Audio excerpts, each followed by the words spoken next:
Rabbi begins in this 10th chapter that when man, sha'adam magbir nafsho l'kis, when he intensifies, strengthens his godly soul, v'nilcham kol kach im habahamis, and fights so strongly with the animal soul, at shemegarish u'mevayir harasha bo michol asmali, till he chases away and he consumes or he eradicates the evil which exists within it from the left side, like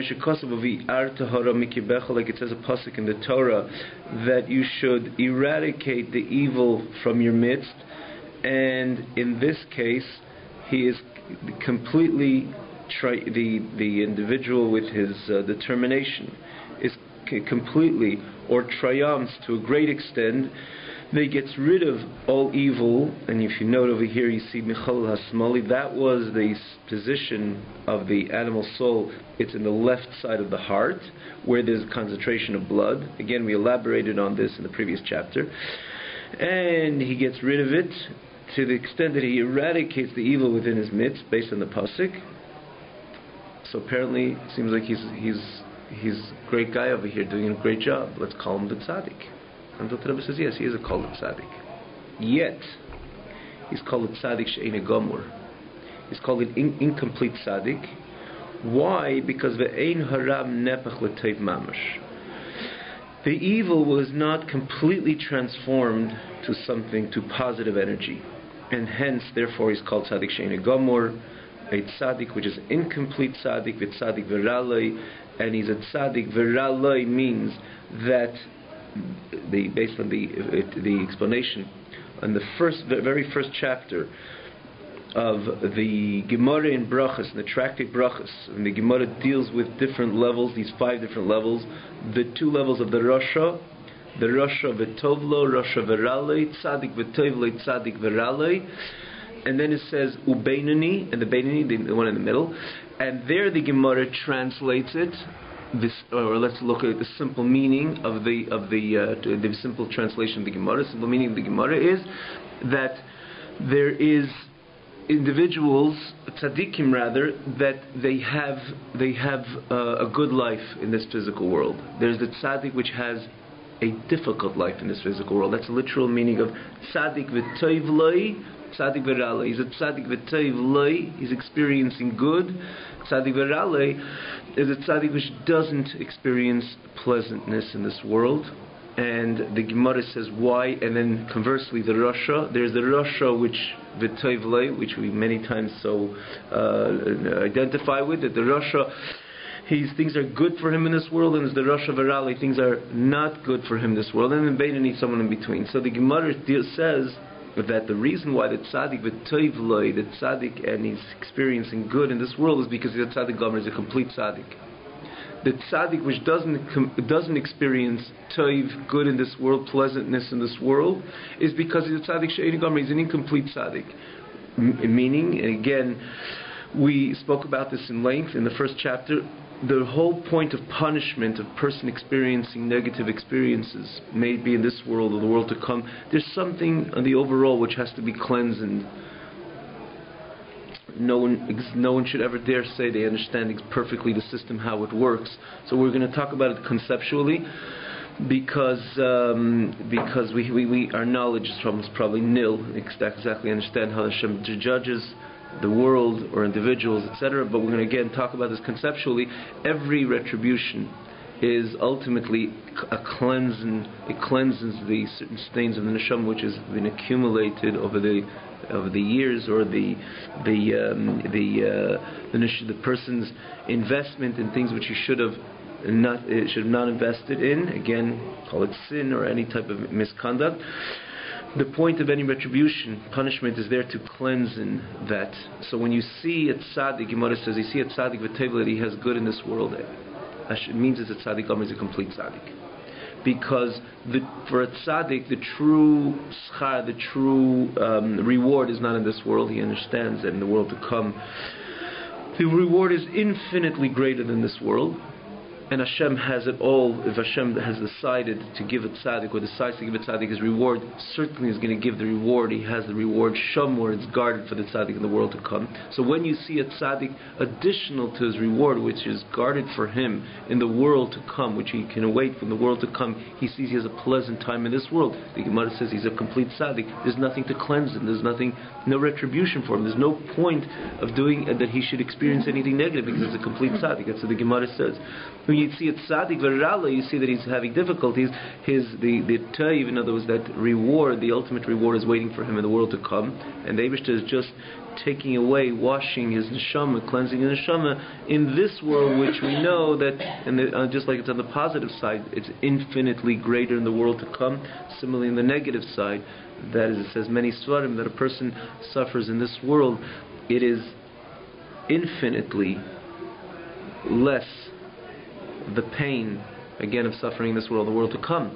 So Hashem looks at the tzaddik and says, I want to give him the real, infinite, eternal reward, but because of some stains he has in this, and therefore Hashem says, I'm going to take off the stains in this world, and that's why he doesn't experience a pleasant life in this world, in order that he should have a clean, neat reward in the world to come. So this is the Gemara says, because he's a tzaddik v'rala, he's an incomplete tzaddik, there's something has to be cleansed in his neshama. So therefore Hashem said, and therefore we see that he experiences some negative experiences in this world, as opposed to somebody who is tzaddik v'tayvlei. There's no point of cleansing him because he has no ra. This is the simple meaning, and the same thing with the rasha. Exactly the same thing with the rasha. Again, as we elaborated then. And then the BAYT, the one who's in between. But here the Alter Rebbe teaches, or even in the first chapter, he says, there's another pirush, that tzaddik v'rala is not referring to the experience of the individual. If he's experiencing ra, if he's experiencing tov, if he's experiencing good or evil. Tzaddik v'rala is part of the definition of the tzaddik. That he's an incomplete tzaddik, and how do you translate v'rala? Again, not like the simple meaning v'ra, his experience is ra, but this is part of the definition who he is. That he has a bit of ra, he has a bit of evil, but loy. It's completely bent in, means to say it's overwhelmed by the tzaddikness, by the good which he acquires and possesses, that it's loy, which means it's just kind of, it's submitted. It stands in total submission to the overwhelming taiv good which he has. In other words, that is part of who he is, not of his experience. So the literal meaning of the Gemara is that taiv and rale is part of it, is how they experience their experiences in this world. While the pirush that Alter Rebbe gives over here is, of tzaddik v'rale, it's part of who he is. He's an incomplete tzaddik. So, firstly, he's a tzaddik. Primarily, he's a tzaddik. V'ra, a little bit of ra that he has, a little bit of evil that he has, is loy, which means it's completely stands in complete submission to the tzaddikness which he possesses. That good, that overwhelming good which he possesses. Take, for example, you have a full bottle or a barrel of water, and you put in a speck of coffee. You can't say there is no coffee there, because there is. You put in the coffee, it's for sure there. The only thing is, it's so overwhelmed by the water that you don't even see the coffee. So it's so minimal that loy means to say it stands kind of, this coffee stands in submission, if you want to use the same terms over here, to the overwhelming majority of water, to the extent you can't even see the coffee. That is the definition of the tzaddik she'eini gomer. He's incomplete. But tzaddik v'raloi, he's called tzaddik v'raloi because even that little ra that he has is loy. As it says, sheyesh beyadayin mat mizeira. And the Alter Rebbe describes it. He got rid of it, but the enemy didn't become an ally. And if you think about it on practical terms, when you could say somebody who lives a yid, and his neshama invested in his physical flesh and blood, and you could say that he got rid of the evil. He has no inclination, at least overtly, not to think anything negative, not to speak anything negative. There's not even any energy. Not that he's fighting anything. When you say he got rid of the evil, it means to say that he doesn't have anything on himself, any even temptation, not to speak lashon hara, not to think anything inappropriate, not to do anything inappropriate. And on the contrary, he's driven to mitzvahs. He's never laid back or lazy or or has to think twice to do the best in his thought, speech, and action, again on the positive side, to learn Torah and to do mitzvahs and to do kindness, etc. It's unusual. If you see someone like that, please present it to me. I'd like to see who this person defined as a true tzaddik. Tzaddik is not a label. I'm the tzaddik, or the tzaddik adar. It's not a label which 100 people can say on a person. Just means it has to be true. When you say someone's a tzaddik, and the way the Alter Rebbe describes the tzaddik over here, it's not like someone has a certain type of hat, for example, makes him a tzaddik. A tzaddik means that he got rid of the evil. It's not as simple. It's something very special. Let's not, even though Alter Rebbe says this person is eini gomor, he's incomplete, but let's understand, you're dealing with some very special person, that he is an individual that he truly got rid of the evil. He doesn't have any overt interest in doing, thinking, or speaking anything evil, and his sole interest is in doing, thinking, and speaking only good, positive, godly, and Torah. The problem, so why is he incomplete? The problem is that the ally has not, the enemy is not being transformed to an ally. What's the problem? Enemy not being transformed to an ally. So firstly, the Alter Rebbe, let's see what the Alter Rebbe says. Tzaddik v'ali, he says the way we, just to see it inside in the text, in this particular description. Sheyesh be'adayin mat mizeira. He has a bit of evil. B'chol asmali, the left side. Elishu kafo fu batul l'tayv. It completely stands in submission and is completely nullified l'tayv, to the good, to the overwhelming tzaddikness. Remember, he's called it tzaddik machmas mi'ute, because it's so minimal, the evil is so minimal, so it's completely batul, nullified to the good.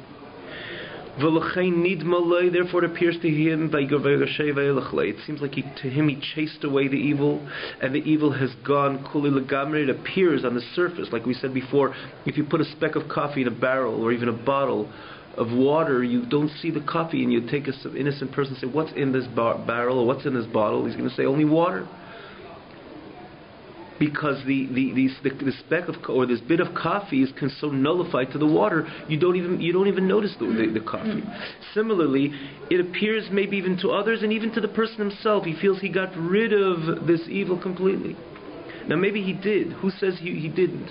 The answer is, as we spoke about, we mentioned in the previous chapter, the Yetzer Hara, when the Torah says V'ahavta Hashem Elokecha, you should love the HaKadosh Baruch Hu with all your heart, including the Yetzer Hara. It's not only that you just shun the Yetzer Hara, you stamp him out, you cancel him, you step on him, etc., but ultimately means Hashem says love HaKadosh Baruch Hu with Yetzer Hara, which means that the heart is completely transformed. As we mentioned this expression, when the enemy becomes an ally, then you know that you completely fulfill this mitzvah of V'ahavta Hashem, love Hashem with all your heart, which means that in the Nefesh Bahamis, the animal soul, or the Yetzer Hara, like the expression of the Mishnah, loves Hashem.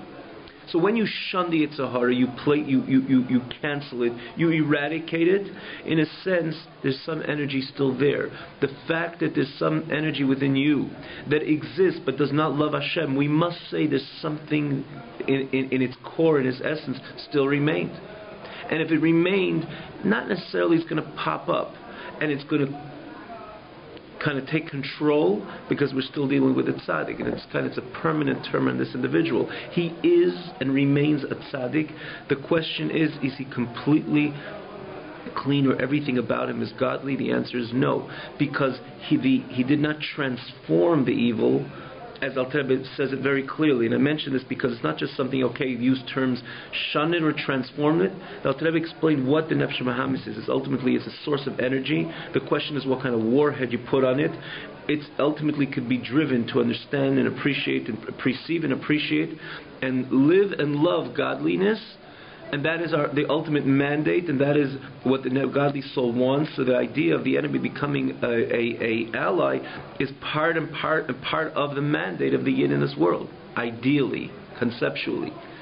So the fact that Ubi'arta, in this case, he eradicated the evil, we must say that even it seems to him by Gashei Veiloch, that he chased it away and it's gone, but The answer is, the fact is that if he was completely triumphed in this challenge, the Yetzer Hara, the Nefesh Bahamis, this enemy would have indefinitely become an ally. The fact that it didn't shows that somewhere in its core, in its essence, it still remains. As Dal Rebbe concludes this statement here, Aval be'emes, truly ilu cholav v'halach l'gamri.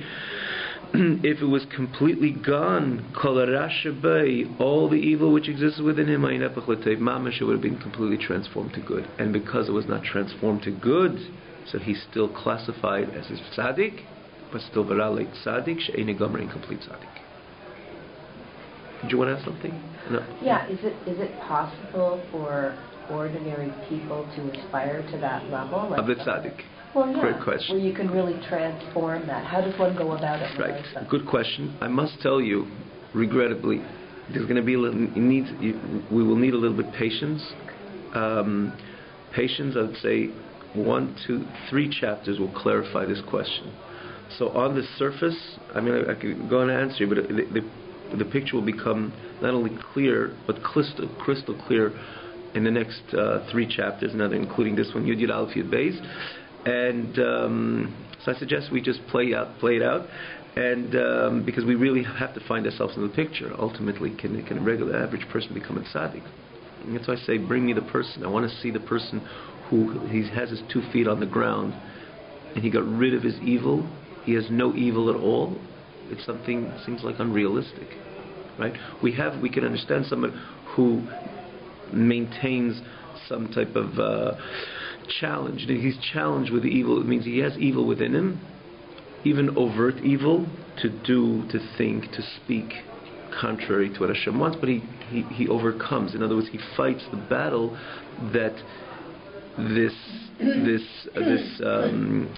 motivation, or the signal which the heart is sending to the thought, speech, and action, he knows where to stop it in order that it should not enter into thought, speech, and action. In other words, he should on the ground. In other words, when I say on the ground, where Torah deals with, if you notice, the significant majority of the Torah deals with our thought, speech, and action, much more than what's going on in our heart. Yes, the Torah says love Hashem with your heart, and more so the Torah is ultimately telling us to love Hashem with our animal soul, their Yetzer Hara. But on the surface, the significant majority of Torah is to deal with thought, speech, and action.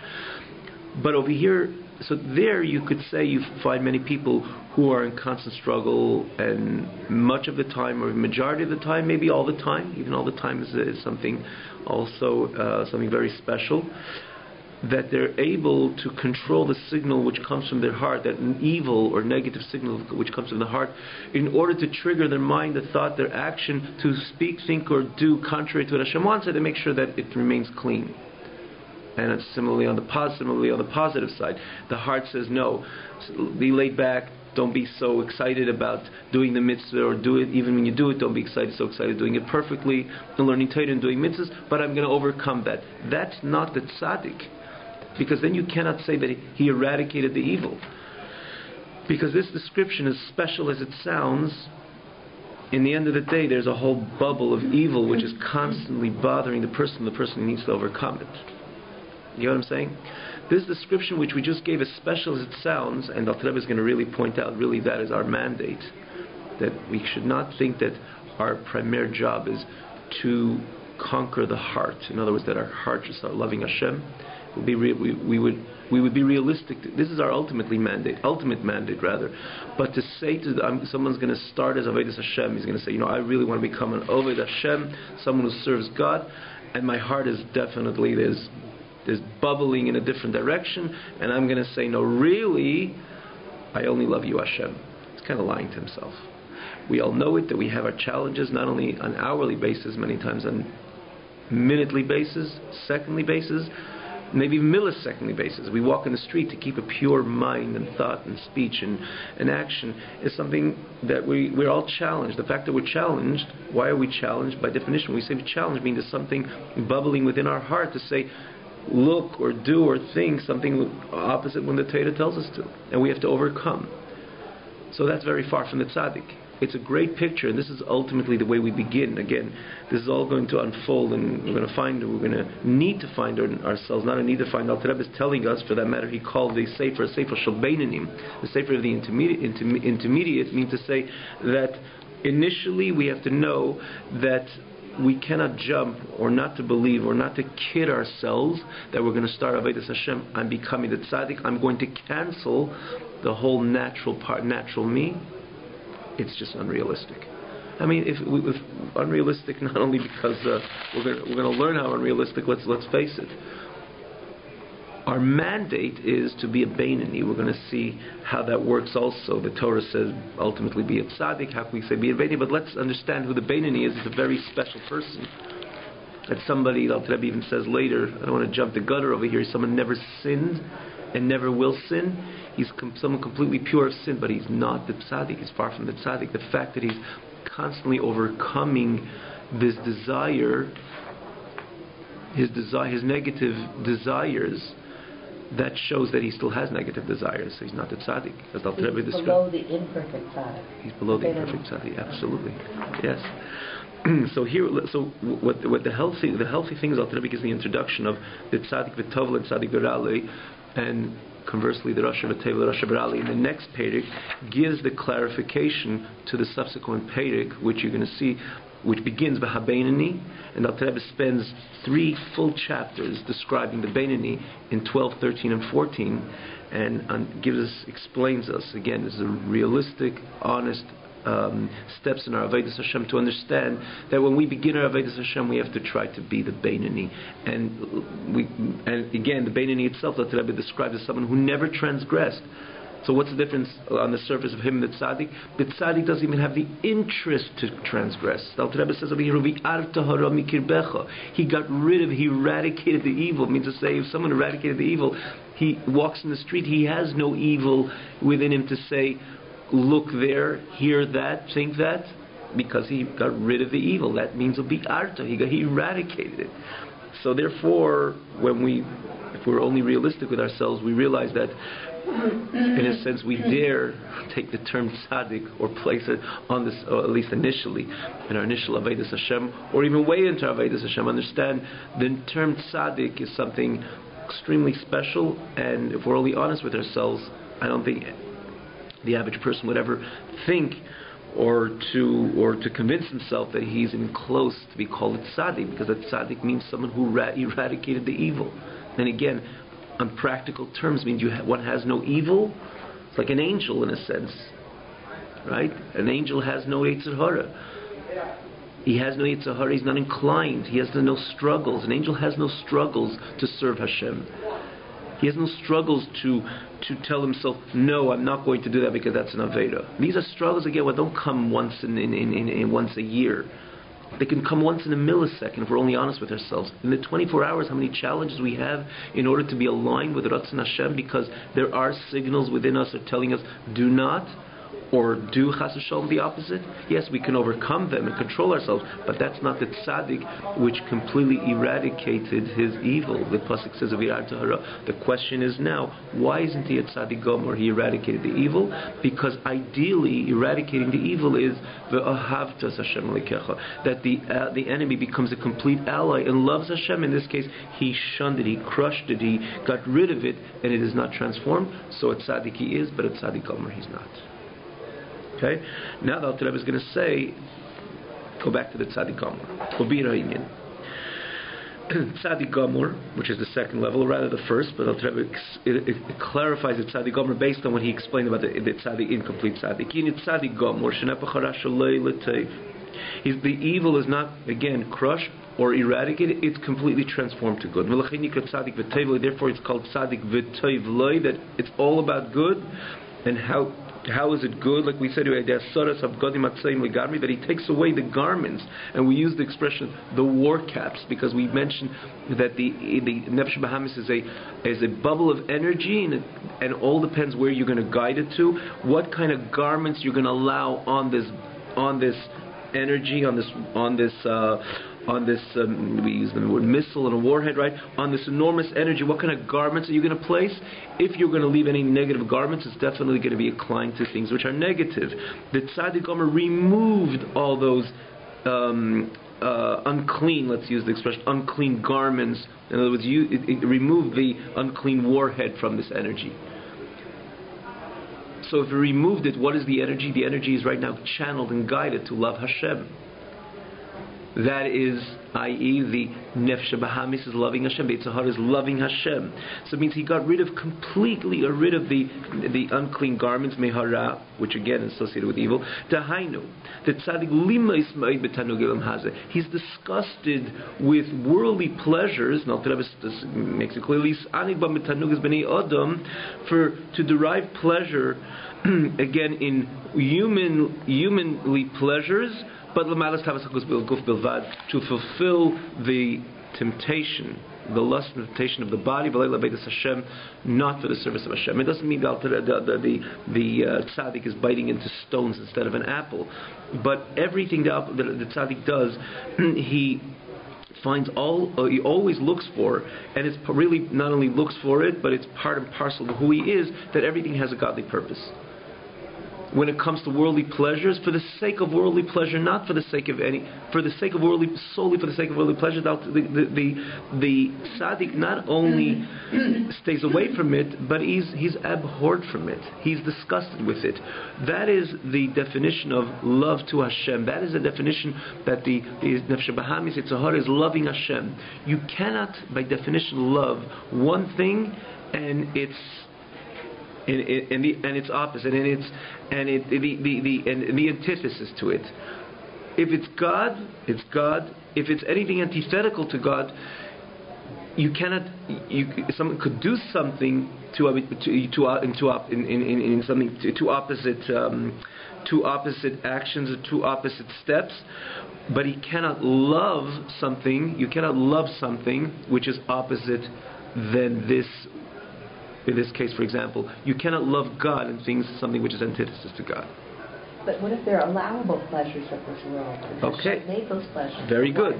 So right. This sounds a little bit too strict, right? Too strict in the game. So let's understand this over here.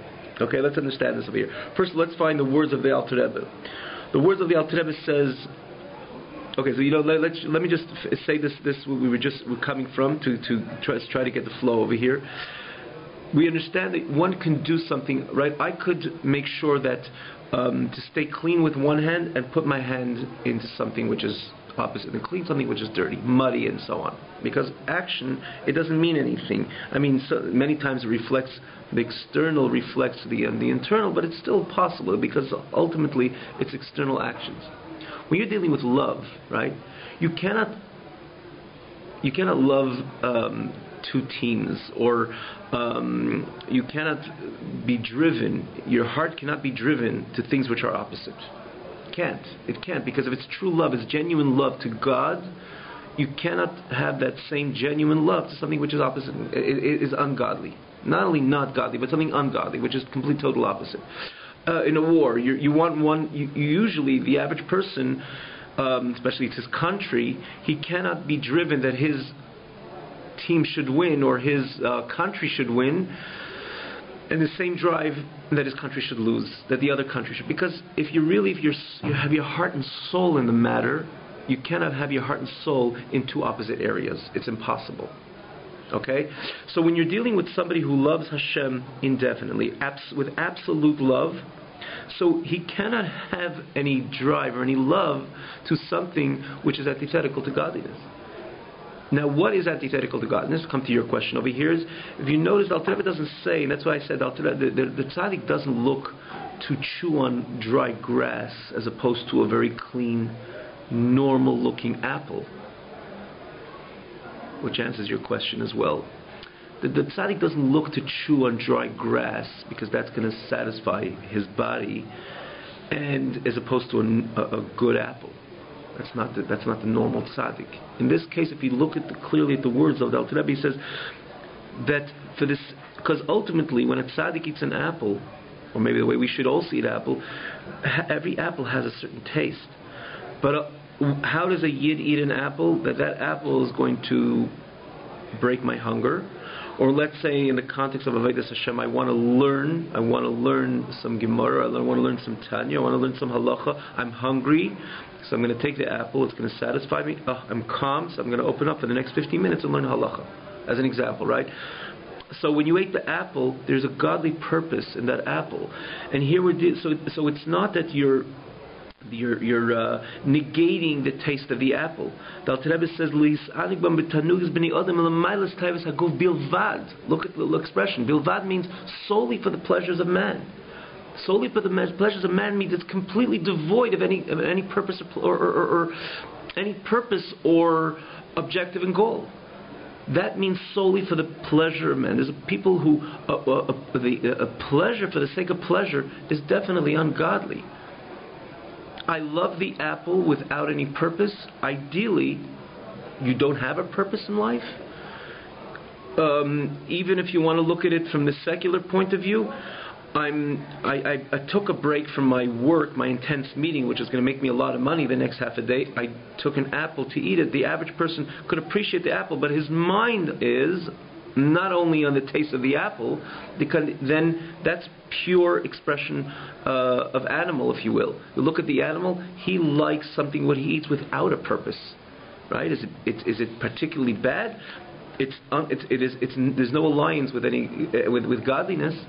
Even when he doesn't have in mind to gore another animal 5 minutes later, or even he doesn't have anything in his mind to do something with purpose, to plow the field or to do any other work, just in his mind, the mind of the animal, just to derive pleasure. So if you're dealing with an animal which doesn't have this any purpose, I mean, he does have a purpose to do good things and to bring good to his owner as well, but in his mind, he has no purpose, so there's nothing godly about it. If there's nothing godly about it, the tzaddik abhors it. The tzaddik is disgusted. He is such a godly and a passionate, godly person. So anything which just doesn't have any purpose, it's something which he's disgusted with. So again, I say this example in something secular, not even Jewish, for example. He stops for his lunch break or for his snack break because he knows that he needs energy in order to make money in the next half of the day. So the apple. So again, he's also not eating grass or stones. He appreciates the apple, but as he appreciates the apple, he kind of sinks into the appreciation of the apple, or his mind is on something purposeful which he's going to do in the second half of the day. The answer is the latter. So if you find it, even in a secular point of view, if you look at the life of the tzaddik's true life is Torah, mitzvahs, God, and godliness. So the tzaddik should just derive pleasure from the apple just because it tastes good. It's something which is it's so essentially negated in the life of the tzaddik. So if you say that Hashem put in this world things which taste good, sure, but the tzaddik again, he's not going to eat dry grass, he's going to eat the apple. But solely for the purpose of Mazda V'Saguf Levad, no. He will always find the Avodas Hashem, the service of God, in every bite he takes, or everything he consumes, he eats, or any interaction in this physical world, even where there exists, by definition of its taste, etc., pleasure, but his mind is an Avodas Hashem. And because he knows ultimately, if it's devoid of Avodas Hashem,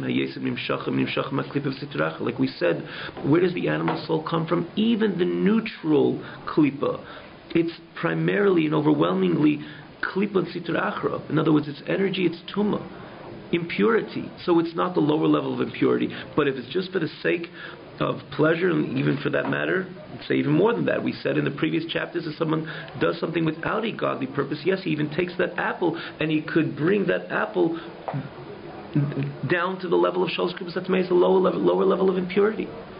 So for that matter, it works in the same, and again, it's a kind of catch-22 also. If there is no godly purpose, so firstly, the apple doesn't have anything godly to it, but more so, we learned in the previous chapters, if someone has no godly purpose to his eating as an example, so the eating itself is brought down to the lower levels of shalosh klipas hatzmeis. So if it's associated with impure forces, which is again the antithesis to God and godliness, the tzaddik is disgusted with it. As opposed to if he eats the apple, he can have pleasure of the apple, and his mind is Avodas Hashem. So then the apple itself becomes like an oilok, a carbon, right? We learned that the apple itself becomes like a sacrifice. So it doesn't negate, to clearly answer the question, doesn't negate that we look for something which is tasteless. No, if this is the food Hashem gave us with His kindness, it has a good taste and it satisfies us, even our taste buds, etc. But because our overall interest is that we should be able to continue to live and to serve Hashem, So that itself becomes an Eilik Ekarma, it becomes a sacrifice to Hashem, and if it becomes a sacrifice to Hashem, it becomes holy. So again, the tzaddik will appreciate it as well. As opposed to bilvad. Bilvad means just to fulfill the bodily desire. That's associated with klip and sitracha. So if it's associated with klip and sitrach, which means the impure forces, the tzaddik is disgusted with it. And here's really the catch. Whatever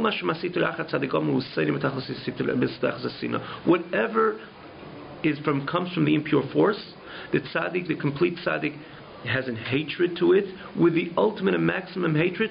Why? Because because of his great passionate love to Hashem and Hashem's holiness, with great and intense love. I always think Kedusha is the tzaddik's holiness, or ultimately refers to Hashem's holiness. But either way, be avaraba with this great love, and bita'anugim. If we remember, we learned last week, there's a love which you're driven to something, and there's a love that you're there. In other words, you derive pleasure. And we said pleasure is not something that you're driving to something else. Pleasure is when you're there already. That's why the nature of pleasure is calm and cool, because this is already, you're in the experience. You're not driven to an experience, you're in the experience. That's why it's called Ava Rabba Bitanugim. And this is the type of level, which is the higher level of Ava, which the Tzaddik V'Tevlei has. V'chibi Yisera Hanal, and again, an extra affection. As opposed to the Tzaddik She'ein Gomor, the incomplete Tzaddik he's not completely disgusted with the antithesis to Elokus. And a very classic example given. You could find two neat people, which again brings much clarity to these words of the Alter Rebbe. You find two neat people, very neat people, and they always like to dress always clean. They'll put on a garment, a shirt, it always has to be completely clean. And the same thing the other person. How do you know who's cleaner? And someone tells you one is cleaner than the other. One really is a cleaner person than the other. How could you tell? If initially they'll both go to their closet every single day, to their wardrobe, and put on the clean blouse or shirt or sweater, so how could you ever tell who's cleaner than the other? There's one way to tell. If at a time they're sitting in their office, as an example, and they're eating something, let's use the example, spaghetti and sauce, and something drips onto their garment, maybe on their sleeve or on any part of their garment. The true clean person cannot tolerate it. They would even make the effort to go home and change. I'm not going to give an extreme example. Let's say the homeless do. I'm giving it just a kind of overall example. The not such clean person, that little speck on the garment they can tolerate. They'll wait till they come home. Life can go on. The meetings can go on. Everything can go on to at least to the rest of the day with that little speck on the shirt. The true clean person, again, you don't know it on the surface when they both go ahead and always grab for the clean garment. But the one who's kind of obsessed with cleanliness, the smallest speck on their garment, they're beside themselves, they got to go change. So where do you know that of one being more obsessed with the cleanliness over the other? Not what they go ahead and they do in the first place. In other words, in the same thing with the tzaddik and the table and tzaddik, they're both driven to God and godliness. And the same thing, where do you know between these two clean people? They're both, when they're active, and as they run away, they both go ahead and grab always the clean garment all the time. But where do you know who is more obsessed with cleanliness is when you look at the other way. When this garment will become a bit dirty, the other person, one cannot stand it and cannot tolerate it, while the other could live with it at least at the end of the day. The same thing. When you're dealing with the tzaddik v'teva tzaddik v'rale, the reason or the way you know that the tzaddik v'rale, in other words, the incomplete tzaddik she'ein gomor, that he still has, in the most subtle manner, a bit of evil, is because he's not disgusted and abhorred with anything which is opposite than kedusha, than holiness. That's how you know that there's something incomplete with him. As opposed to the tzaddik gomor, the reason why he's a complete tzaddik, and you know that his love to Hashem is absolute, and his love to Hashem is on the highest levels. We use the expression Avraham b'tanugim, is total pleasure. And again, he's not only driven to it, but his complete pleasures in God and godliness. Where do you see it? You see it when he has to deal with something which is opposite than God and godliness. The tzaddik gomor is abhorrent with it. He's disgusted with it, while the tzaddik she'eini gomor, he's not comfortable with it, but you don't see the sino. And here the Alter Rebbe concludes, Ki heim zelu mazeh, because one corresponds to the other. Like David HaMelech said his beautiful pasuk, he says, Tachli, tells the Eibishter, Tachli sino sinesim lo'ivim hayuli. He was dealing with certain people, with a certain movement, with a certain opinion, or something which was, he felt it was disturbing disturbing Hashem's Torah, disturbing Hashem's planning within creation. And he said, he tells Hashem, I have such hatred to these enemies. Chokreini v'dal levavi, Hashem, seek my heart. What is the connection of the first pasuk and the second part of the pasuk? It seems like two different statements.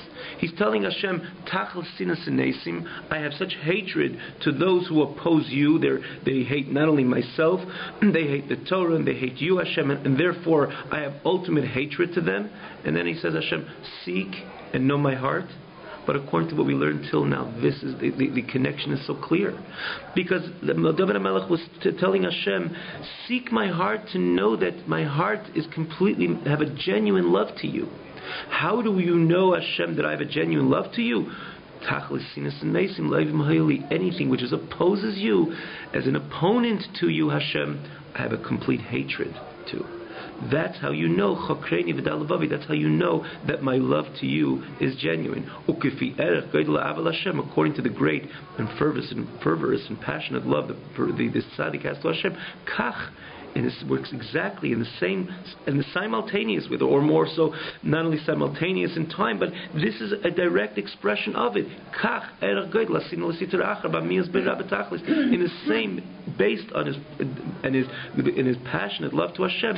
That is the reason why he has a hatred to anything which is opposes God, opposes godliness, and again, Sitra Achra, which is the impure forces, and his disgustedness in Mirah B'Tachlis, in maximum abhorrence to things which are evil, because Amiyus, who Heipacha Mamash, being disgusting in something, is contrary to true love, Kameasina, just like hatred. And that is this is the Tzaddik Gomor, as opposed to the Tzaddik She'eini Gomor. On the surface, you don't see. Obviously, you're talking about someone who eradicated the evil, wakes up in the morning, his whole drive is to serve Hashem, to daven, to learn, to do another Yid a favor, to be involved in communal work. He's driven. He's a bubble of godliness that's tzaddik, incomplete tzaddik as well. And if you look at both of them, they seem the same on the surface. You can't know, like we said before, the two clean people on the surface, they will do the same thing. The difference of the tzaddik she'eini gomor is when it comes to something which is opposite than God, something which is l'malas tavas haguf bilvad, which is connected to impurity, to the impure spirits. He is he doesn't favor it, but he has a feeling of hatred. He's disgusted to it, and again, it's all a result of his pure and genuine love to Hashem. Have a great night.